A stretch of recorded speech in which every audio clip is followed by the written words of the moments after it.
Di lantai pertama menara, darah dan amarah membanjiri arena. Cha Jin-hyuk, Necromancer All-Master, kini berhadapan dengan penguasa kejam, Lord Kobold. Pertarungan brutal pun dimulai, dan inilah awal dari kehancuran sang Raja Kobold. Bagaimanakah keseruan selanjutnya? Yuk kita langsung aja masuk ke ceritanya. Loyalty inside my DNA. I got loyalty inside my DNA. I got cannabis, got war and peace inside my DNA. I got poison, pain, and joy inside my DNA. Shinra Tensei. Setelah melangkah keluar dari gubuk tua itu, tiba-tiba sebuah panel baru muncul di hadapan Cha Jin-hyuk. Peak of all evil sedang menatap Anda. Death Observing Demon penasaran terhadap kelas Anda. Para dewa dan iblis menaruh perhatian padanya, sebab mereka tidak bisa menembus masuk ke dalam ruangan perubahan kelas. Cha Jin-hyuk mendecakkan lidahnya, lalu berucap dengan nada dingin, akan kutunjukkan pada kalian nanti, bahkan meski kalian tidak memohon padaku. Jadi, tunggulah. Sorot matanya kemudian beralih pada pasukan skeleton yang berdiri di hadapannya. Ia menatap mereka sejenak. Aku tidak membutuhkan pasukan skeleton lagi. Sekejap, ia menghancurkan seluruh skeleton yang ada lalu memanggil jiwa-jiwa mereka untuk bangkit kembali. Namun seperti biasa, jiwa-jiwa itu hanya berdiri hening tanpa suara. Hingga tiba-tiba, sebuah suara meledak penuh amarah. Cha Jin-hyuk, dasar brengsek! Tampak sosok Vulkan yang marah besar, wajah spiritualnya memancarkan kebencian. Ia menggeram, tak terima dijadikan prajurit roh oleh Cha Jin-hyuk. Cha Jin-hyuk justru tersenyum puas, menatapnya dengan rasa geli. Untuk pertama kalinya ia menyaksikan Vulkan dalam wujud seperti itu. Dalam hati, ia berasumsi bahwa Vulkan pasti cukup tampan ketika masih muda dulu. Namun Vulkan berteriak penuh perlawanan. Kau meremehkanku! Aku adalah Spirit Master pertama, dan aku tidak akan membiarkanmu memperlakukan diriku seperti ini. Tapi tiba-tiba tubuh spiritualnya bergetar hebat, seolah-olah hendak hancur. Cha Jin-hyuk menatapnya dan berkata, jangan memaksakan dirimu. Ingat, kau masih bertahan hidup hanya berkat mana milikku. Jika aku melepaskanmu, kau akan langsung lenyap. Meski begitu, Vulkan tetap bersikeras. Ia menolak untuk menuruti perintah Cha Jin-hyuk, tidak mau diperlakukan layaknya seekor anjing yang patuh. Cha Jin-hyuk pun melangkah mendekat. Wajahnya semakin dekat dengan wajah spiritual Vulkan. Dengan nada sinis ia berbisik, memangnya kau punya pilihan lain? Ia melanjutkan dengan suara licik, dulu, bukankah kau sendiri akan mengubah familiar yang tidak patuh menjadi sebuah soul orb, lalu menyerap mereka? Kemudian dengan senyum penuh hasrat, lidahnya menjilat bibirnya sebelum akhirnya ia menambahkan, dan kuharap kau belum melupakan apa tradeku. Mendengar ucapan itu, Vulkan sontak teringat sebuah kemampuan gila yang dulu dimiliki Cha Jin-hyuk, skill yang disebut gluttony. Wajah Vulkan memucat, ia bertanya-tanya dalam hati, apa Cha Jin-hyuk masih memiliki skill itu? Jika aku menolak menaatinya, dia bisa melahapku sepenuhnya. Merasa tidak lagi memiliki pilihan, Vulkan akhirnya bertanya, lalu apa yang akan kau lakukan sekarang? Cha Jin-hyuk? Cha Jin-hyuk menyeringai, matanya menatap lurus ke depan. Hah? Kau tidak bisa merasakannya? Ia lalu mengangkat jarinya, menunjuk ke arah sebuah kastil yang menjulang. Kita harus mengalahkan bajingan itu, sang Lord Kobold. Di depan kastil tampak dua prajurit Kobold berjaga di gerbang. Mereka menunjuk ke arah Cha Jin-hyuk yang sedang berjalan mendekat, berusaha mengusirnya. Namun Cha Jin-hyuk hanya membalas dengan senyum menyeringai penuh keangkuhan. Sekejap kemudian ia memanggil pasukan Spiko miliknya. Begitu muncul mereka langsung menerjang dan dalam hitungan detik, kedua kobold penjaga itu tewas dibantai tanpa ampun. Teriakan menggema, para kobold lain bersiap untuk menyerbu. Namun bagi Cha Jin-hyuk jumlah mereka bukanlah ancaman.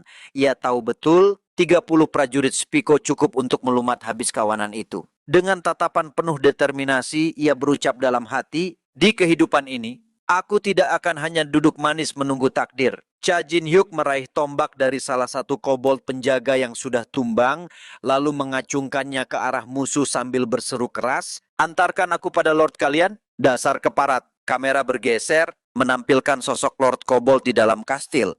Ia merasakan aura asing yang menyusup ke wilayahnya. Dengan suara menggelegar, ia memerintahkan para pengikutnya, cepat, siapkan persembahan-persembahan itu segera. Sementara itu, di medan pertempuran, pasukan Spiko terus menggempur dan membantai para kobold.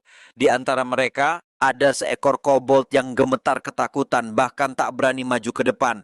Namun dalam sekejap, Cha Jin-hyuk sudah berdiri di belakangnya. Dengan gerakan cepat, ia mematahkan leher kobold itu tanpa belas kasih. Dari atap kastil yang terbuka, segerombolan kobold melompat turun berusaha menyerang. Namun sebelum sempat menyentuh tanah, tubuh mereka sudah ditembus dan dihancurkan oleh pasukan Spiko. Cha Jin-hyuk lalu meraih pedang dari salah satu kobold yang tergeletak mati. Dengan senjata itu, ia menebas habis para musuh yang tersisa. Selesai membantai seluruh kawanan kobold, Cha Jin-hyuk berdiri di tengah genangan darah. Ia menarik napas dalam lalu berucap dengan nada puas. Hidden Class ini benar-benar luar biasa. Namun tiba-tiba udara di sekelilingnya berubah pekat. Sebuah aura mengerikan merayap, menekan dada. Membuatnya sadar ruangan tempat Lord Kobold berada sudah semakin dekat. Saat itu sebuah panel muncul di hadapannya. Peak of All Evil menyemangati Anda dengan tongkat berwarna. Cha Jin-hyuk mendengus sinis lalu menjawab dengan nada mengejek. Aku tidak membutuhkan semangat dari seorang bapak tua dengan kaki penuh rambut. Aku pasti akan menang bagaimanapun caranya. Gambar pun berganti, memperlihatkan Lord Kobold yang sedang melangsungkan sebuah ritual persembahan. Tubuh manusia terbujur di hadapannya, dijadikan korban. Dengan mata liar, ia meraung, "Ini tidak cukup." Mereka belum puas. Jayalah, Death Observing Demon. Suara seorang wanita terdengar lirih, penuh ketakutan, memohon agar dilepaskan. Sang Lord Kobold pun menoleh, suaranya serak penuh keserakahan. Apa itu persembahan yang berikutnya? Namun seketika ia terperanjat. Persembahan selanjutnya ternyata bukan manusia, melainkan seorang Dokaebi. Dengan penuh nafsu, Lord Kobold meraih tangan Dokaebi itu dan berujar, "Kau akan menjadi persembahan yang jauh lebih berharga daripada manusia." Tetapi tiba-tiba, sebuah pedang meluncur deras, menghantam lantai dan memisahkan Lord Kobold dari mangsanya. Lord Kobold mendongak, matanya menyipit penuh kebencian. Dan di sana berdiri tegak sosok yang paling ia benci temui, Cha Jin-hyuk. Ia telah tiba di ruangan sang Lord Kobold. Sang Lord Kobold menyipitkan mata, suaranya bergemuruh penuh amarah. "Ternyata kau si bajingan penyusup itu." Cha Jin-hyuk membalas dengan tatapan menusuk, bibirnya melengkung sinis. "Dan kau pasti sang Lord Kobold. Sifat dan rupamu persis seperti seorang ketua busuk yang hanya tahu berlagak mulia." Tiba-tiba Lord Kobold mengaum lantang. "Aku adalah Kalum, raja dari seluruh Kobold. Tunjukkanlah sedikit rasa hormat padaku." Namun Cha Jin-hyuk hanya menyeringai, meremehkan keangkuhan seekor monster lantai pertama. Ia menjawab dengan nada menantang, "Kalau begitu, coba saja buat aku hormat padamu." Di sisi lain, Dokaebi yang masih menjadi persembahan tidak sepenuhnya memahami apa yang tengah terjadi. Namun, ia menyadari satu hal, perhatian Lord Kobold kini sepenuhnya teralihkan oleh Cha Jin-hyuk. Ia pun segera memanfaatkan kesempatan itu untuk melarikan diri. Namun langkahnya terhenti ketika Lord Kobold mendengus marah dan berteriak dengan lantang, "Wahai Death Observing Demon, berikan aku kekuatanmu." Cha Jin-hyuk sontak terkejut. "Apa? Kenapa Lord Kobold meneriakkan nama Death Observing Demon?" Dan tepat setelah itu Lord Kobold melepaskan serangan mematikan. Energi hitam melesat ganas, hendak menghantam Dokaebi yang berlari. Tubuh kecil itu terjatuh, nyaris terbelah dan terbunuh seketika. Namun, dalam sepersekian detik, Cha Jin-hyuk sudah melompat ke depannya, menangkis serangan itu. Tendangan kerasnya menghantam energi gelap tersebut, menghancurkannya berkeping-keping. Lord Kobold terbelalak, tak percaya bahwa serangannya bisa dihancurkan begitu saja. Dokaebi itu menatap Cha Jin-hyuk dengan mata berkaca-kaca, lalu berucap penuh syukur, "Terima kasih sudah menyelamatkanku." Namun Cha Jin-hyuk hanya menoleh dingin dan berkata, "Segera pergi dari sini. Jangan kembali." Tiba-tiba pandangan Cha Jin-hyuk tertuju pada tanduk kecil di kepala makhluk itu. Ia terkejut, matanya melebar. "Apa kau seorang Dokaebi?" Narasi menjelaskan, Dokaebi adalah ras yang amat kuat, penghuni lantai 100. Tidak ada alasan bagi mereka untuk turun dari ketinggian itu, apalagi jika yang muncul hanyalah individu muda, bahkan belum mencapai usia dewasa. Cha Jin-hyuk pun bergumam dalam hati penuh keraguan, kenapa ada seorang Dokaebi di lantai pertama? Apa sesuatu sedang terjadi di lantai 100? Ia mengatupkan bibir, sorot matanya tegas, "Kalau begitu, aku harus melindungi Dokaebi ini. Aku akan mendapatkan jawabannya langsung darinya." Terlihat Lord Kobold yang murka, amarahnya memuncak karena Cha Jin-hyuk berani-beraninya merebut persembahan yang sudah disiapkan untuk mereka. Cha Jin Hyuk menoleh pada Dokkaebi itu dan berkata dingin, "Pergilah, sembunyilah di suatu tempat, karena aku tidak akan menyelamatkan nyawamu untuk kedua kalinya." Lord Kobold mengangkat kedua tangannya, aura gelap menyelimuti tubuhnya. Ia melolong penuh ancaman, "Kalau begitu, terimalah ledakan ini." Penyusup! Sekejap kemudian, ledakan besar mengguncang ruangan, kobaran energi menghancurkan segala yang ada di sekitarnya. Namun, dari balik asap dan api, Cha Jin Hyuk muncul dengan langkah tenang, tanpa luka sedikit pun. Ia tersenyum sinis dan berkata, "Terlalu lambat, pengendalian manamu terlalu kasar." Dalam sekejap, tinjunya melayang menghantam keras dada Lord Kobold hingga tubuhnya terpental menghantam dinding. Dalam keadaan terhempas, Lord Kobold meraung penuh kebingungan. Bagaimana mungkin? Bagaimana bisa seorang climber lantai 1 memiliki kekuatan sehebat ini? Namun Cha Jin Hyuk tak memberi waktu bernapas. Ia kembali maju, tangan terkepal erat dan berkata penuh ejekan, "Apa yang kau lakukan? Pertarungan kita bahkan baru saja dimulai." Terdesak sang Lord menjerit putus asa. "Wahai Death Observing Demon, gunakan aku!" Darahnya mengalir deras terserap ke dalam wadah persembahan.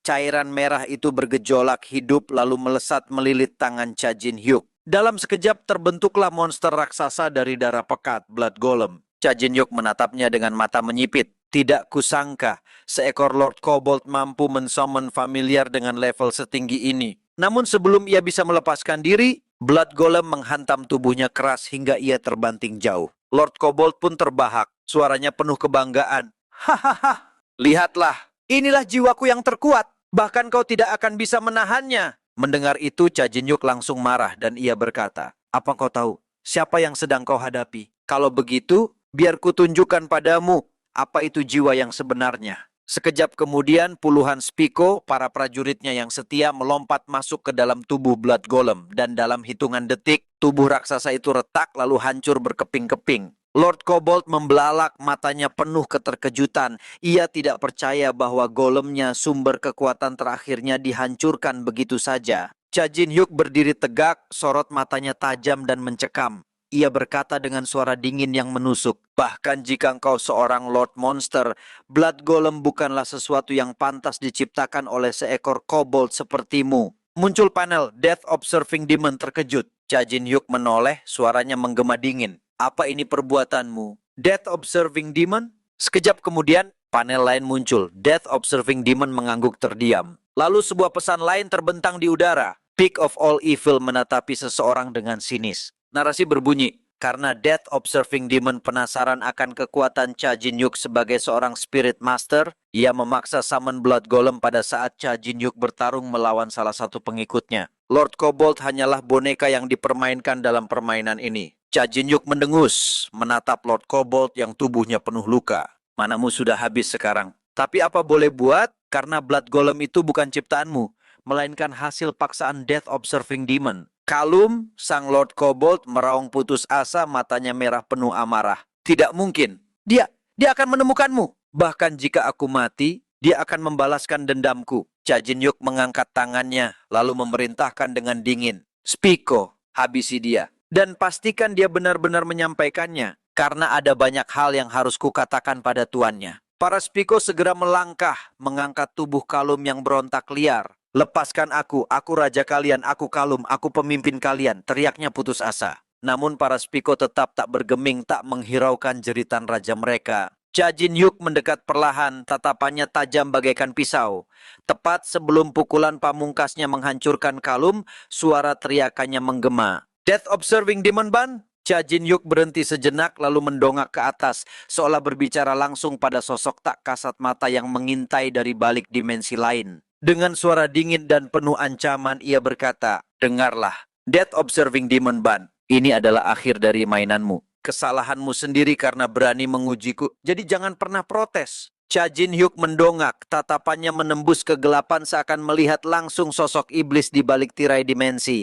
Suaranya dingin, penuh ancaman. "Tidak hanya itu, aku akan pastikan kau membayar mahal karena berani mengujiku." Muncul panel, Death Observing Demon tertawa terbahak-bahak. Ia berkata, dia menyukai Cha Jin Hyuk, dan di saat Cha Jin Hyuk menggenggam tangannya, dan dalam sekejap, tubuh Kalum sang Lord Kobold hancur berkeping-keping. Pertarungan ini hanyalah permulaan, Cha Jin-hyuk telah menghancurkan Lord Kobold, namun bayangan Death Observing Demon mulai bergerak di balik layar. Apakah jalan menuju Spirit Master akan semakin gelap dan berbahaya? Jangan lewatkan kelanjutan kisah epik ini di video berikutnya.